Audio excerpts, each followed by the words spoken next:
Good evening, everyone. Are you guys so excited to be here? Yes, me too. My name is Mary Fazier, and I am the lucky person who has been Marcus's teacher for many years and watched him grow up through the Enriched program, and I'm so happy that all of you are here tonight to watch his recital. It's a huge accomplishment, it's a whole lot of work, and I'm sure all of you know Marcus well, and you know that he works very, very hard and has been a very dedicated piano student over the years. So this is a wonderful culmination of many years of hard work and all the effort he's put in and to become a very mature musician. So I'm going to attempt to read my notes now. But I am the Enriched Program Manager here. My name's Mary Fazier. And as the manager of this program for about 20 years now, it's my privilege to watch young, talented students grow up and develop into mature musicians like Marcus. Marcus started in the Enriched program in 2015. So it's been about 8 years. He was in the intermediate one level when he started, and he worked his way through all of the levels, intermediate, advanced, senior, artist, completed those Key Fest levels, and in addition, did the RCM levels as well. So he will also be doing his ARCT exam at the beginning of June. So he'll end up with 2 diplomas, an artist diploma from us and his diploma from the Royal Conservatory as well. He's been an active performer in music festivals, and he's won many awards. He's won the Enriched Program Award of Merit. He's won scholarships from Peel Music Festival, Burlington Festival, the Merriam Festival, and this year he was selected for the Fan Favorite Contest. Marcus also competed in the Ontario Provincial Finals. He's an incredibly hard worker. He has managed to balance music, school, and Merriam's All-Star Band, where he also plays jazz and pop. Very well-rounded musician. This year, he will be graduating from high school and attending university in the fall. As of right now, he is still waiting to hear back from the schools he applied to, but he hopes to study data science or statistics. He currently has offers for psychology, neuroscience, and behaviors at Western and McMaster University. Marcus hopes that as he pursues his post-secondary goals, he continue to learn and develop as a musician. I know that's true. Marcus will not, after he's finished these exams, never play the piano again, right? For sure, piano is a part of his life forever. If possible, he would love to take music-related courses or find opportunities to continue playing and performing. So tonight, he is completing his Artist 3 level and the Key Fest Artist Diploma. This is a huge achievement, and we are honored to be a part of this special performance. So a few notes to the audience. This is a marked recital. You may have noticed our adjudicators at the back here who will be taking notes and watching Marcus very, very closely. So with that in mind, I know we're a fairly big crowd, but please try to avoid any distractions for Marcus. If you need to leave the hall, just wait till in between performances, and same with you return. If you have any cell phones, if you could just silence them. Parents, you may want to take video if Marcus is okay with it, but it is a recorded recital, and you will receive a beautiful recording of it later on, so I will leave that up to you. Just one small thing to educate you as an audience, and Marcus will mention this as well. Some of his pieces have more than one movement, so sometimes in between we just hold our applause until all of the movements are completed. So, with all of that being said, thank you so much for being here once again, and let's give Marcus a huge round of applause as he takes the stage.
everyone. Thank you for the lovely introduction, Mary. I'm Marcus Cameron, and thank you all for coming to my recital. That first piece I performed is called Malambo by an Argentine composer named Alberto Ginastera. He lived from 1916 to 1983, so that's a 20th century piece, or modern. He was one of the most important and influential Latin American composers of the 20th century. And that piece I just played, Malambo, it was originally written for symphony. It was originally written for the orchestra, but he adapted it as a piano piece, which is what I just played. And yeah, basically it's about gauchos, or Argentine cowboys. And it's about just life on a ranch in Argentina and all that kind of nationalistic stuff. The next piece I'll be playing is by Johann Sebastian Bach, so it's about 300 years earlier. It's called Prelude and Fugue in E-flat major. It's the 7th work in Bach's Well-Tempered Clavier, which is a series of 2 books consisting of 48 preludes and fugues. I'll be playing one today. So basically how it works is Bach composed these preludes and fugues for each key on the piano. So C, C sharp, D, everything he did, all of them. And yeah, he basically wrote it just to highlight the capabilities that the piano had as it was being innovated. So what you're going to hear is the prelude, which is basically the music that precedes the fugue. So the fugue is kind of interesting because you're going to hear 3 different voices going on. So there's going to be a lot of stuff going on, and yeah, I hope you enjoy.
next, I'll be playing Moonlight Sonata. It is a very famous piece. I'm sure most of you in the room know it. So basically, it's 3 movements. I do ask that you hold your applause in between the movements. There's the slow movement, which is first, and then we got the medium, and then ends with the fast, fiery finale. And this was composed by Beethoven, who lived from 1770 to 1827. He was a German composer and pianist. He's one of the most well-known pianists to this day. And yeah, his work was really, it was really astonishing because he made a lot of innovations to the genres that already existed, and people like to say that he perfected basically everything he touched. And he also broke rules that not only he made, but rules that were made by everyone. So this sonata that I'm about to play, it's got an interesting form in relation to how classical music should be, which is what makes it so unique. Yeah, oh, also, he wrote this piece for his 16-year-old lover and student, who was Countess Giulietta Guicciardi. Yeah, and basically, he liked her, but then her dad, because she was a countess, her dad didn't want them to be together because Beethoven wasn't wealthy or he wasn't part of that lifestyle. So yeah, he wrote this and it's very sad, and I like to think about who he dedicated the piece to when he wrote it. So yeah, let's see how that comes across. Thank you.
next I'll be playing a piece by Franz Liszt called Liebestraum No. 3. It's another very famous piece. Liszt was a Hungarian composer and he was a virtuoso pianist. He was known for his showmanship because he was the first guy, I think, to actually turn the piano, because it used to be so you couldn't see the side of the performer, I believe. And Liszt actually turned it around to be more flashy, and that's why the piano is like that. So Liszt was all about showmanship, and not only were his songs technically demanding, but they also had very beautiful melodies. And this is an example of one of his pieces that's just filled with these beautiful melodies.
The next two pieces I'm playing are by Claude Debussy. So between my next two songs, I ask that you hold your applause once again. Claude Debussy was a French pianist who was born August 2nd, 1862 in Saint-Germain-en-Laye, France. And his music is very, if we think about like impressionistic music, like, or impressionistic art, like Monet's Lilies or that one painting of like the melting clock, all that impressionistic stuff, that's very much Debussy's music. So there's a lot of atonality and his music is very ambiguous. And this piece, the first piece I'm playing is Clair de Lune, a very famous piece, and that title translates to moonlight.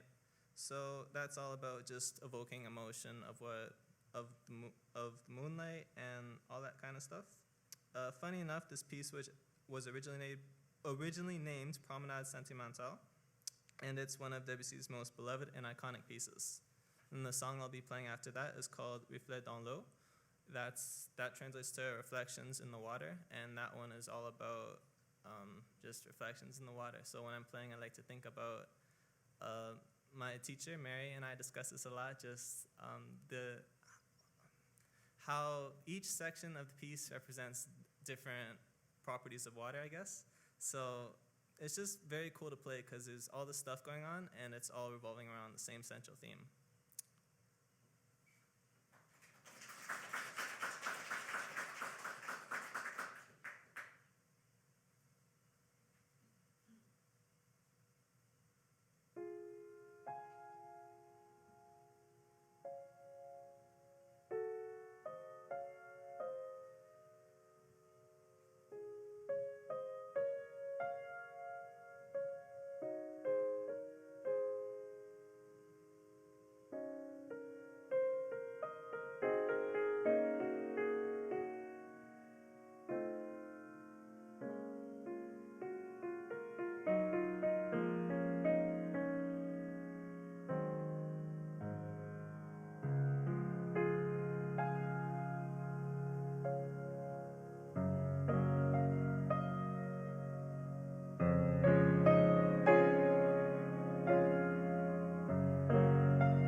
All right, the last piece I'll be performing today is by Frédéric Chopin. It is called Etude Opus 25, number 12. It's also known as the Ocean Etude because it resembles sounds of the ocean, a rather aggressive ocean. Yeah. Chopin is known for his profound musicality, poetic expression, and virtuistic compositions. All of that stuff you're about to hear in a minute. So even there's all sorts of crazy stuff going on. There's also melody lines hidden. I'm going to do my best so that you guys can hear it. And without further ado, I will perform my final piece.